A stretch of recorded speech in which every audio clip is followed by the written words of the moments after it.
Hello everyone, magja-Jollibee nga pala kami dahil ipagja-Jollibee namin ang aking anak. Maaga nga pala ako ginising ni mama dahil mamimigay daw ulit kami ng tarpaulin at sticker sa mga boboto. Yung akala ko mamimigay kami ng tarpaulin at sticker, yung pala hindi dahil ipapabukas na nga lang daw dahil napamigay na nga daw sa iba. Ang daya lang mga mi, gumising pa ako sa umaga para lang mag-ayos, yung pala sayang lang effort ko. So yun mga mi, umiiral na naman yung kakulitan ng aking anak at ayan, tumatakbo-takbo pa nga sa mga maraming tao.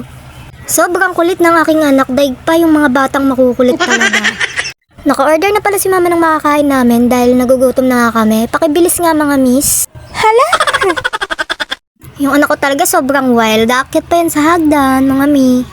Parang gusto ko na lang ibalik sa tiyan ko dahil sobrang kulit na nga. Eme. Palabas na pala kami ng Jollibee dahil pauwi na nga kami mga mi.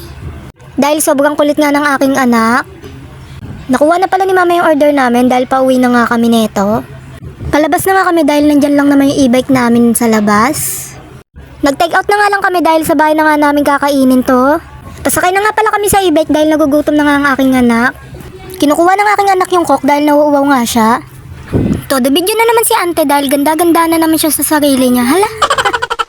Na-stress talaga ako mga mi dahil sa maaga akong nagising nga. Malapit na pala kami sa bahay dahil pauwi na nga kami dahil malapit lang naman yung bahay namin dito. Andito na pala kami sa bahay dahil kakain na nga kami at nagugutom na nga ang aking anak at papakainin ko na nga. Medyo inaantok pa nga ako dyan mga mi dahil maaga nga ako nagising at kakain na muna ako para makatulog na rin mamaya.